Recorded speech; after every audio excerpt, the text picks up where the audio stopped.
তিন দিনের দাপ্তরিক সফরে চীন যাচ্ছেন পররাষ্ট্রমন্ত্রী ডক্টর খলিলুর রহমান। রাষ্ট্রীয় অতিথি ভবন পদ্মায় ঢাকায় সফররত মার্কিন বাণিজ্য প্রতিনিধি দলের সাথে বৈঠক শেষে পররাষ্ট্রমন্ত্রী চীন সফর প্রসঙ্গে বলেন, জুনে চীনে যেতে পারেন প্রধানমন্ত্রী। তার সফরে আলোচনায় বাংলাদেশের তিস্তা মহাপরিকল্পনা প্রাধান্য পাবে বলেও জানান মন্ত্রী। ভারতের পশ্চিমবঙ্গে ক্ষমতার পালা বদলের কারণে বাংলাদেশে পুশ ইন হলে সরকার ব্যবস্থা নেবে বলেও জানান পররাষ্ট্রমন্ত্রী।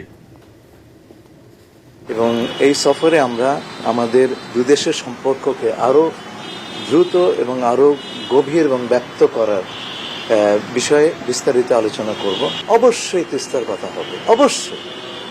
এইটা আমাদের সেই অঞ্চলের মানুষের মরণ বাঁচানোর বিষয়।